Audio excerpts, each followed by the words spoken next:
Dans cette vidéo, je vais vous donner 10 astuces, 10 techniques pour vous permettre de mémoriser de manière plus facile. En effet, le cerveau, en tout cas la mémoire, dites la mémoire à long terme, a besoin d'entraînement et c'est ce que je vais vous donner. Notre cerveau, en tout cas la mémoire, fonctionne en 3 étapes. Tout d'abord, nous encodons des informations, donc nous enregistrons des informations. Ensuite, nous les stockons dans la mémoire à court terme ou la mémoire à long terme. Et ensuite, nous pouvons les restituer. Alors, la première astuce, la première technique, ça va être d'utiliser le maximum de vos sens, que ce soit sur le visuel ou l'auditif ou encore ce que vous pouvez ressentir. Plus vous allez utiliser de sens pendant que vous mémorisez quelque chose, et plus il va être facile pour vous de le mémoriser. En effet, on s'imagine mal que juste en lisant un texte, on peut le retenir. On va pouvoir peut-être le retenir quelques secondes, mais ça ne va pas aller dans la mémoire à long terme. Alors du coup, vous pouvez peut-être le chanter ou le déclimer comme un poème. Vous pouvez aussi le réécrire, parce que du coup, vous allez avoir le visuel du fait de le réécrire. Et peut-être vous pouvez le danser. En tout cas, de trouver avec vos sens à vous, celui qui est le plus probant, le sens qui est prédominant chez vous, une manière comme ça de pouvoir mémoriser un peu plus quelque chose que vous êtes en train d'apprendre. La deuxième technique, ça va être d'améliorer votre sens de l'observation. En effet, bien souvent, la majorité des personnes, quand nous rentrons dans une pièce, nous observons peut-être ce qui est le plus coloré ou le plus volumineux. Et donc là, ça va être d'utiliser votre sens de l'observation, d'observer un peu plus les détails. Pour vous donner un exemple, je vous passe une photo là pendant 10 secondes et vous allez l'observer pendant 10 secondes.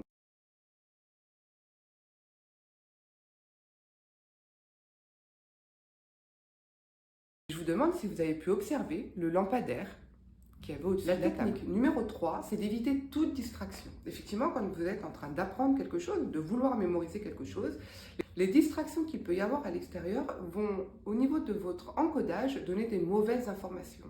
Donc, quand j'apprends, je me concentre sur ce que je suis en train d'apprendre pour permettre l'encodage de la meilleure façon possible. La quatrième astuce, ça va être de sortir de votre zone de confort. En effet, le cerveau, s'il est dans quelque chose qui contrôle ou quelque chose de routinier, il ne va pas avoir tendance à mémoriser un peu plus facilement. Effectivement, il a besoin d'être en éveil. Constamment. Il y a aussi autre chose qui est important, c'est d'éviter le pessimisme permanent. Effectivement, ce n'est pas parce qu'à un moment donné, vous n'arrivez pas à mémoriser ou à apprendre quelque chose que vous n'allez pas y arriver. Donc, on reste dans une énergie agréable et positive. On évite le pessimisme. Une autre technique qui fonctionne très bien, ce sont les mémotechniques. Alors de la même manière, à vous de trouver les mémotechniques qui fonctionnent. Ça va être un petit peu de faire des associations. Par exemple, je peux associer un chiffre à une image ou à une date qui m'est chère.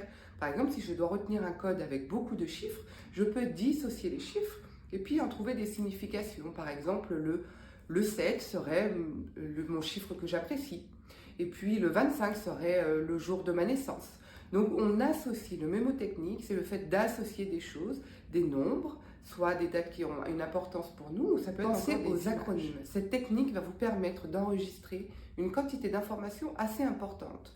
Un acronyme, je vais vous donner quelque chose qui est assez parlant et que tout le monde utilise, en tout cas beaucoup les jeunes utilisent, MDR, qui est en fait l'acronyme de mort de rire. Et donc utiliser comme ça des acronymes pour retenir des choses beaucoup plus faciles. Une autre technique au niveau de la mémorisation, ça va être d'éveiller votre esprit poétique.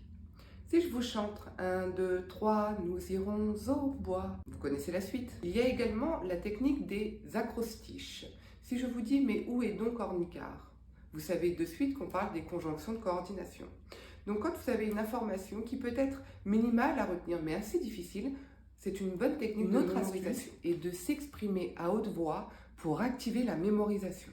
En effet, si vous êtes en train de lire quelque chose, vous pouvez juste le dire à haute voix. Cela va permettre l'encodage plus facile et d'aller comme ça dans la mémoire à long terme. De l'imagerie mentale, de recourir à l'imagerie mentale. Effectivement, dans la Grèce antique, il y a une méthode, dit la méthode des loci, des lieux, et en fait qui consiste à imaginer dans son espace mental comme un chemin, et puis de voir à droite et à gauche des lieux bien définis. Du coup, l'imagerie mentale va nécessiter à ce que vous soyez une certaine forme de relaxation, détendue, et que vous, l'imagerie mentale, quelque part, c'est un petit peu se créer une histoire, un petit peu arriver sur les dernières techniques, en tout cas les dernières astuces, et celle qui est primordiale, c'est d'avoir une bonne hygiène de vie. Effectivement, il est important d'avoir une bonne hygiène de vie, que ce soit sur le sommeil ou encore sur la consommation d'alcool, qui va favoriser les troubles mnésiques. Il est aussi important d'oxygéner son cerveau. En effet, quand on est en période d'apprentissage, je pense notamment aux étudiants qui sont en période d'examen, on aurait tendance à rester des heures sur les cours. Toutefois, il est bon pour le cerveau de pouvoir s'oxygéner en allant marcher un petit peu à l'extérieur ou en se divertissant et en se reconcentrant d'autant mieux sur ce que l'on est en train de faire. Et enfin, pour finir, pensez à l'alimentation. En effet, il y a des aliments qui favorisent la mémorisation. J'espère que toutes ces techniques vous permettront de mémoriser un petit peu plus. Et n'oubliez pas que tout cela se travaille et qu'à force de patience, vous allez mémoriser un peu plus vite et un peu plus longtemps.